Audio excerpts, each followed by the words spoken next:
Hello everyone and welcome back to another edition of the SBK Betting Podcast alongside, as always, Ross Miller and Tom Collins, and we're approaching the final classic of the season. It's that realisation that the summer is just coming to a slow and sad end, but hopefully we can round it off on a high, looking at this classic, this final classic, and what is shaping up to be quite an interesting renewal. Only the contenders are sort of shaped around the obvious yards, but it's still very competitive. There's no obvious standouts.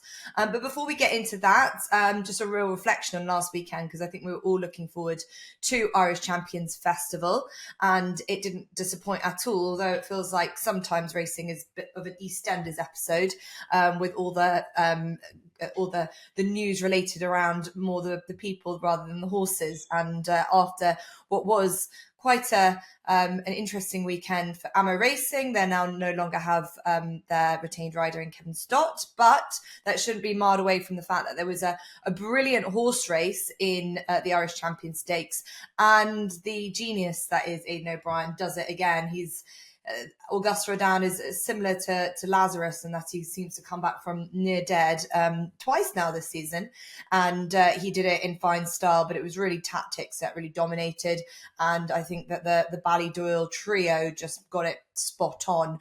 And in fact it was our selections could only finish in the placings. Ross's each way selection Luxembourg did run a brilliant race to finish second, and my each way selection Nashua was a little bit gut-wrenching. She was doing all her best work late on, and she was a fast finishing third. But less of that, more of Tom Collins, who's on fire at the moment. Another winning nap, following in from last week's winning nap. Nakib, the 5-2 favourite in the end, but he just cemented his position as a horse who's probably on the right side of the handicap still, and related to the such good horses in the shapes of Baid and Hookham, he deserves to be going the right way. So TC, I'm sure you were pleased with that. Maybe a quick summary of what you thought about the racing in Ireland and how it all panned out. I suppose Saturday was a great day, and very bit of a damp squib then on Sunday when City of Troy was last minute a withdrawal, so it kind of left a bit of a blunt taste in the mouth after what was a great day on Saturday, I thought. Yeah, exactly. Well, obviously, Nakib was a highlight for me. I was on air in Saudi Arabia at the time of all this great racing was going on in Ireland and England, so I didn't get to see any of it live. Obviously, seeing the result of Nakib winning was a big touch. I don't know, Al Riffa didn't run in the Irish Champion. City of Troy didn't run on Sunday. They were my only two real interests as a neutral, and the former as a punter as well. So I didn't have that much going on, I have to say, over in Ireland. The racing is obviously quite good, and Auguste Rodin is either zero or hero. It's good to see that he was hero again for his future stallion career. But yeah, I'm ready to move on, I think, Jess. Oh, okay. Well, enough of that then. I was going to ask Ross about Henry Longfellow, because I think he was quite a star performance, but I've been told, and also considering Tom is in such good form, I need to respect those wiser than me on this podcast. So we'll do that. We'll get ahead into the St. Ledger, which we have got declarations in now for. We're recording at 11 o'clock on Thursday morning, and it's been quite an interesting morning, considering we've always known that John and Thady Gosden were going to run to Gregory and Arrest, but it was Frankie Dettori, who's writing all his own headlines at the moment, who he was going to ride for his final chance in the St. Ledger. Was it going to be Gregory? Was it going to be Arrest? He is decided to pick Arrest, the Frankel Colt, I suppose, maybe with the mindset that it's going to be quite soft ground. It's officially soft today on their first day. We know Doncaster can get very testing, and we know Arrest does appreciate that ground. So Frankie's on Arrest, but the favourite, and I would say, it wouldn't be far off to say that these could change. Arrest is 3-1 currently, but Gregory is 7-2, not too far behind. We've got Continuous at 4-1, 5-1 for Desert Hero. Middle Earth is 15-2, 11-1 for Tower of London, and bigger prices for the rest, which include two Ballydoyle trained runners who might just sort of make this quite interesting pace wise. I think that it's interesting, Arrest. He's been a horse, and I've got to thank a very important man behind the scenes in George Smiley here for giving some quite interesting stats when it comes to this horse Arrest, and in that he's a horse that obviously went off favourite for the Derby, but if he's sent off favourite on Saturday, he'll be the first beaten favourite of the Derby to also be sent off favourite for the St. Leger since Dushinator in 1996. I can't remember that horse, but that horse did finish second in both. How will Rest get on? TC, you're the man in form. What do you think of his chances in the shape of the rest of the race? Well, it's crazy to me that he's current favourite. I know obviously the Frankie factor puts him at the top of the market. He was 5-1 prior to Frankie deciding to ride Arrest over Gregory. But if you told me after he finished 10th in the Derby, no matter what price he was before the race, and then 5th in the King George, that this horse was then going to be favourite for the St. Leger, I would have said you are bonkers. You are bonkers. You are crazy. That is the maddest suggestion I've heard all season. Yeah, it looks like it's going to happen. He likes deep underfoot conditions. That's the only pro I've got for you. I don't think this horse is good enough to win. And it's not, I mean, look, it's not the best St. Leger I've ever seen, but at the same time, there are still some quality and good future prospects in there. I've got to take him on, Jess. Okay, right, and I don't blame you really. I think he's got patchy enough form. Not entirely certain that race last time, the Geoffrey Frere, is the deepest of races. Yes, he was impressive, but there might be a stronger level of form around. Before I get into your selections, Ross, I just get your thoughts of the St. Leger picture. What kind of race we have in store here? We've got 9 runners. Do we get carried away by the strength of this race? Do we give it its dues? You know, we've seen some good performances over the last few years from sort of the obvious yards. Are we sort of lacking a horse of this sort of distance? Are we're breeding horses that want to run over this kind of trip anymore? You know, it's not it's not a standout race as potentially it might once be, sort of going back a few decades. No, I mean, it's a competitive race because there's not a superstar in here. We really need one of the big yards, don't we, to win the Guineas, win the Derby, and then be brave enough to try and go for the Triple Crown. And it would be that sort of chat that would get this race perhaps back at the forefront. It's just a race that seems to slightly pass everyone by. You know, people don't really set out their season wanting to win it, because if you've got a colt that you want to send to stud, you are essentially making him a pretty unattractive prospect for the flat breeding and sending him into the national hunt sphere, which is not as lucrative. So yeah, I agree with TC. I think it's competitive. I don't think there's a superstar. Absolutely agree with him about Arrest. I mean, how this is favourite. You know, the form of the Geoffrey Frere beat a fairly exposed filly last time who was rated 94. Now, I know her rating's gone up off the back of that, but it wasn't like she was unexposed, particularly to me. And she runs today, when we're recording Thursday, 3:35. So you might have a bit more of a grasp of that form if you listen to the podcast Friday or Saturday. But seems a Frankie factor to me. Yeah, Ching Shi, that's the filly who ran a big race at double figure price. That's just the angle that I see, that I just not going to get too carried away. I suppose the one storyline that we haven't touched on yet, you know, Frankie, there's the Frankie factor, but there's also the kind of the people's story of His Majesty the King and Her Majesty the Queen, represented by Desert Hero, bred by her late Queen around about a year ago. She's passed away. It would be around her funeral time this time last year, so it would be very apt if Desert Hero was to go and win the St. Leger and win a classic in their first years as outright owners. Obviously, that's a lovely story, Tom, but is it just a lovely story, or could it genuinely come good? Is this a St. Leger winner? Sometimes headlines write themselves, right? And I'm hopeful that's going to be the case this weekend as well. Look, just to briefly touch on a couple of the other runners before we get into Desert Hero, who is my selection in this year's St. Leger. I love Middle Earth as a horse. I think he's going to be a super prospect next year. This might just be a little step too far so early in his career. And Gregory is definitely the horse to beat, in my opinion, especially given you can forgive his great voltage and loss. It wasn't a good ride by Frankie that day, super inefficient from the front.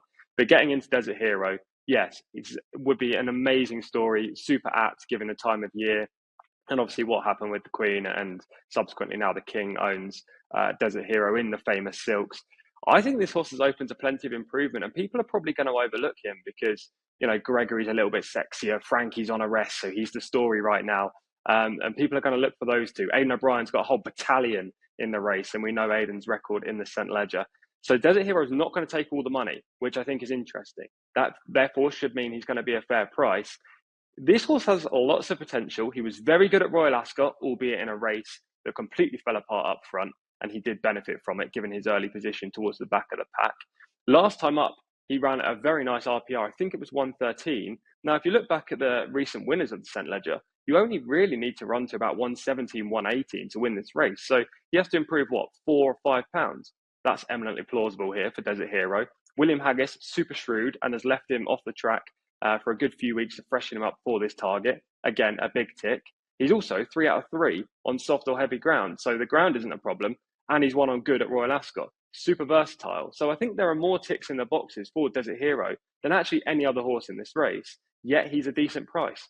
Yeah, I know. I'm baffling, really. And he was a decent price when he won at Goodwood last time out. I think maybe just more on that point is it that because he won a handicap in sort of tough and gutsy style, and when he did win that handicap at Royal Ascot, it was a beautifully judged ride, wasn't it? And maybe the ride was given more credit than the horse, but now it's the horse showing that he's not just a horse that needs a strong pace and can weave the way through, and it's quite a classic handicap type of performance. He's actually got the talent to go and win a Group 1, which, I have to say, it's a fair jump up considering where he began at the beginning of the year. Yeah, well, you're not wrong there for sure. I mean, the Gordon Stakes last time isn't exactly the same level as the St. Ledger, but the RPRs suggest that he is well capable of winning in a Group 1. So, there are question marks now. He's stepping up in class, but the majority of these haven't really proven themselves at the top level. Gregory's best win came at Royal Ascot, but it wasn't in a very good race, and the horse he's beat,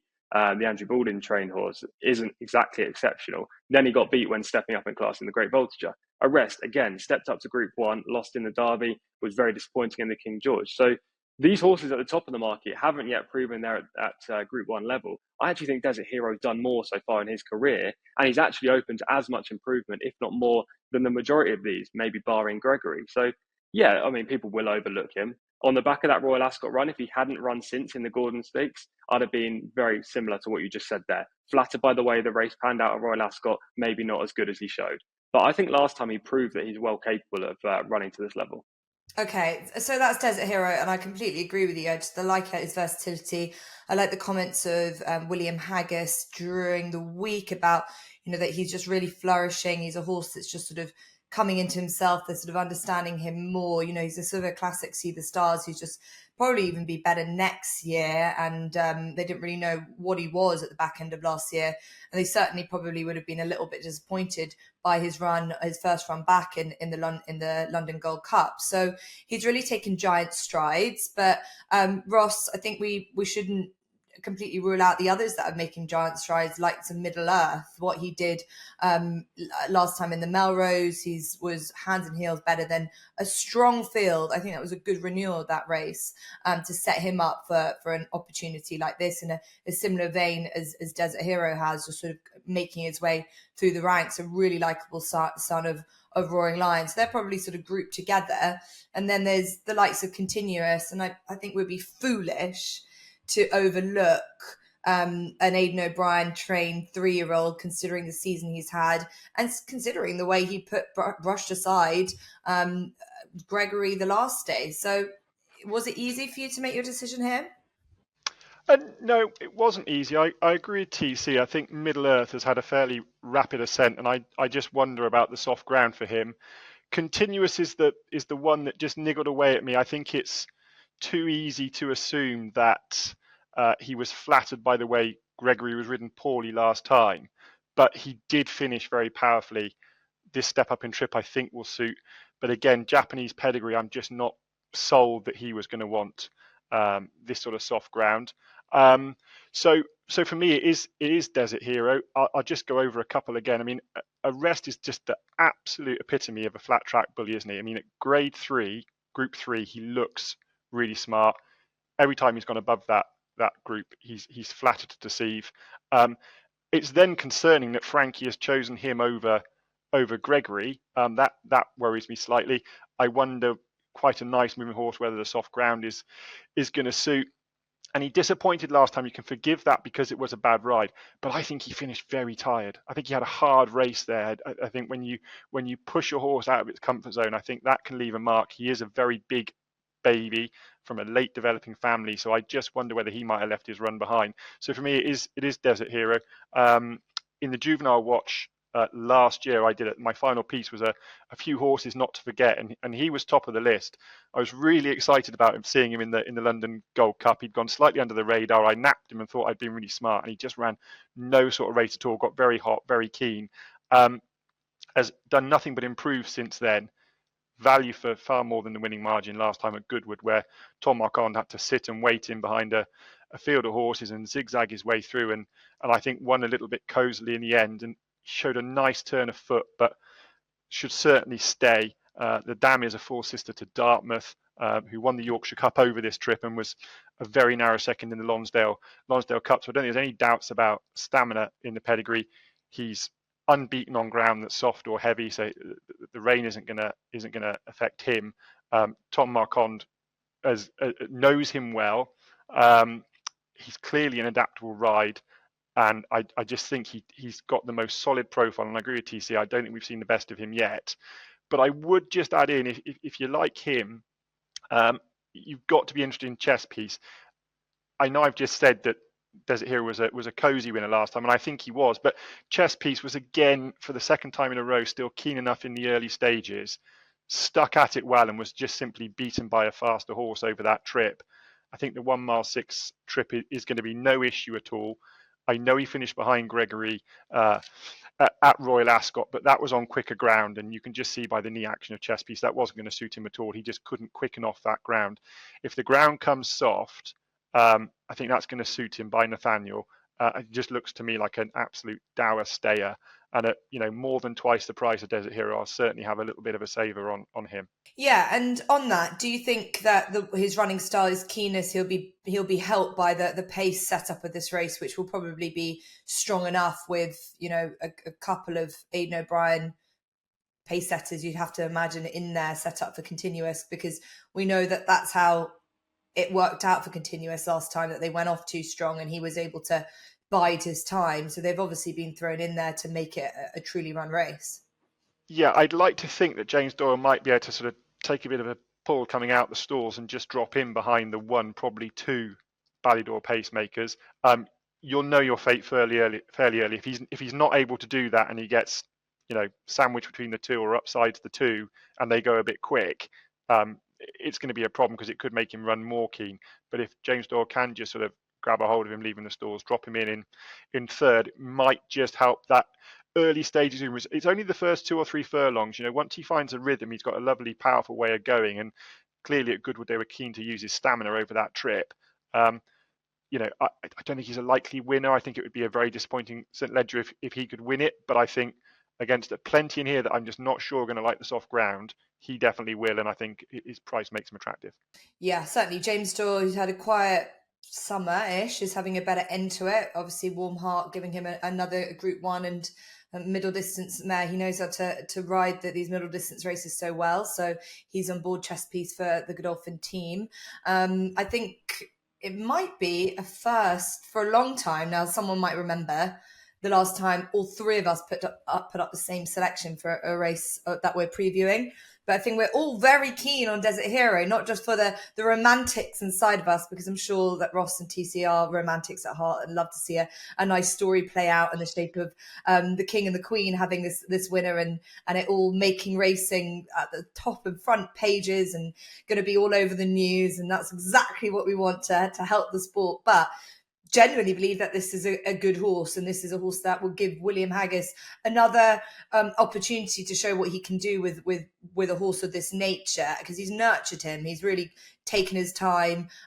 He's got a fabulous jockey on board that knows how to ride him, and his versatility makes him very likable. And what he did, and the gameness and the toughness he showed at Ascot to go through the gap, shows that he's got all the makings to be a top class horse. Whereas we've seen with the rest a couple of times that there are areas where you just can't really trust him. We've seen with Continuous that potentially the ground might just be on too much of a soft side for him, albeit he was a winner back last year as a 2-year-old on soft ground, but just might be found out by horses that would just prefer it that little bit more than him. And Gregory may be a bit of a question mark now that Frankie is deserted him. But I have to say, a great opportunity for Kieran Schumacher, who is filling this role for John and Thady Gosden as sort of number 2 when Frankie's not there.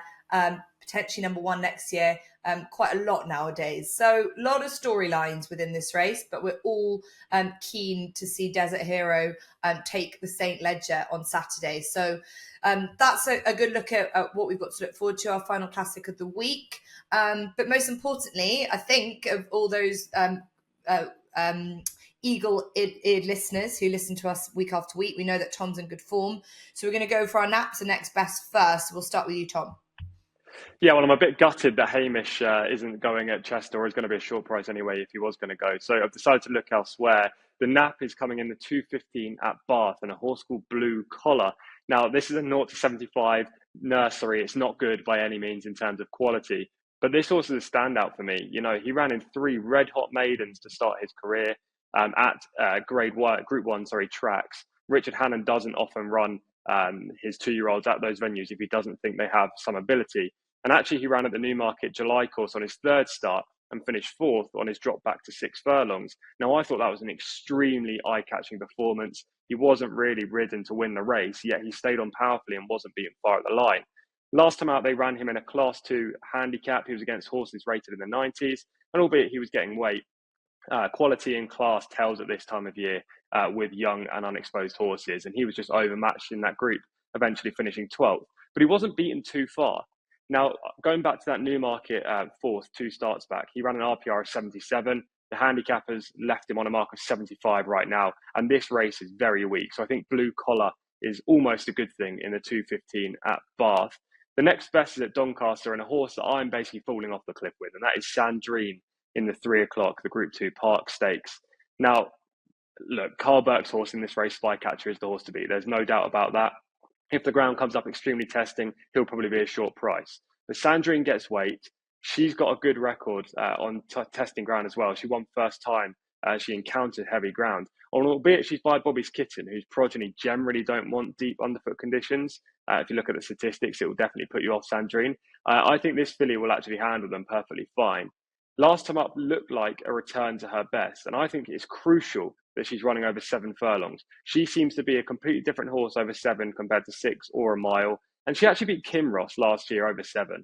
Now, beating Kinross over 7 is no mean feat. You know, he's arguably the best 7 furlong horse in the country right now. So Sandrine, if she can continue her progress and get back to her best, I think she's a major player in the 3 o'clock at Doncaster. Okay, well, you heard it here first. The nap from TC is Blue Collar, and Sandrine next best back at Doncaster, where it's the feature race day on what's in general quite a quieter day in the UK and Ireland. Ross, what are you looking forward to seeing? Well, first of all, I just say that TC will be delighted or not delighted to hear that if he gets to the bottom of the cliff with Sandrine, I'll be down there with him too, because she's been on my radar for coming on 2 seasons now. But I have left her alone. My nap comes at Chester, again in a nursery as with TC's, and it's the Hugo Palmer trained Hackman. He's been set some quite lofty assignments lately. He ran in the Molecombe at Goodwood. He wasn't up to that. And then he ran in the Goss Premier Yearling Stakes at York, a very competitive sales race. And he finished 7th after a very poor start and ran pretty credibly, really under top weight. He drops back now to the scene of his only win over this trip at Chester. He's drawn 8, which normally puts me off, but he showed really good gate speed when he won here from exactly the same stall. I think he'll use that speed again, get to the front. He's got proven stamina for 6 furlongs. Back to 5 furlongs, an aggressive ride around a track that he likes. I think he'll get back to winning ways off a very busy 2-year-old career for Hackman in the 3:52. And then the next best comes in the 4:10 at Doncaster, and it's a George Barry trained Simply Sondheim. Really disappointing last time at Newmarket, but that's the second time is disappointed on the Rowley Mile, and I just think maybe that track doesn't suit. Loves the soft ground. Loads of good form on soft ground and on all weather that rides testing. And the second place at Chelmsford on a penultimate start doesn't look that bad at all. Was beaten half a length trying to concede a pound to a Haunted Dawn, who's now rated 102. Hasn't won since then, Haunted Dawn, but's run really well in a number of handicaps and was third off a mark of 101 in the Sky Bet finale at York. So I don't think that mark of 102 flatters that horse. Ryan Moore jumps on for George Bowie. I think you've got to really pay attention with jockey bookings for this yard. He uses a lot of different jockeys, and I think when he's booked Ryan Moore or William Buick, they're definitely worth a second look. I think a mark of 91 is more than workable. So the next best is Simply Sondheim in the 410 at Doncaster. Yeah, you'll remember Simply Sondheim was that sort of classic George Bowie handicap good thing that went on like a 6 winning streak, and I just thought maybe the handicappers got the better of him and hasn't really helped him much recently either. Hasn't gone down a pound for that poor run last time, but he might have a good opportunity here, although I'm going to be going against you, Ross, but I'll get to that in a moment. But thank you for that. We got Hackman and Simply Sondheim for Ross. My selections, I'm going to start with that same race, the handicap, the 10 furlong handicap at Doncaster. My nap is Symbol of Light, so I'm against you. I was really interested to see this horse now in the Julie Camacho yard. Used to be trained by Charlie Appleby, part of Godolphin. They sold him for 60 grand.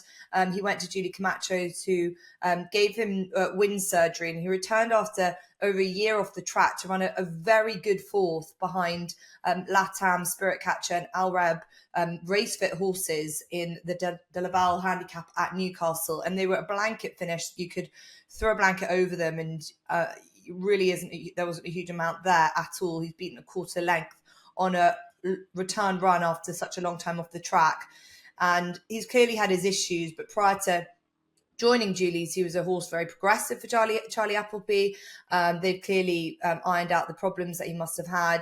He's stepping up 2 furlongs, which based on his pedigree he should be capable of achieving, and I just think he's by far the best horse in this race. Yes, he has to give a weight away, but there's not a huge amount separating any of them.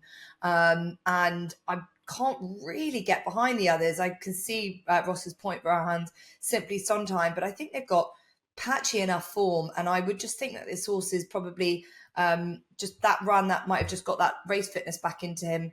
And I could see him coming forward from that for Julie Camacho, who had a bit of a tough time last week, and I think that it really reflects a bit of a difficult run of form in general. We don't really know what happened to Shaquille when he failed to beat a horse home in the Sprint Cup at Haydock. But let's hope that she has a little bit more of a change of fortune in this race with this horse Symbol of Light running in the Martin Hughes colours. So that's slightly 2 different options for you for that race. And then my next selection, my next best, is a return to a horse that I have followed with a bit of a soft spot for many years now, and that is Happy Romance, who will be running in the Portland Handicap on Saturday, the 225, which is 5.5 furlongs. A couple of things with Happy Romance. This will be her first run in a handicap. She has spent majority of her life running in good, solid pattern races. She was last seen disappointing and well beaten at Royal Ascot, and that was in the King Stand Stakes. And I think I would be not too far wrong to say that she might have actually bled that day.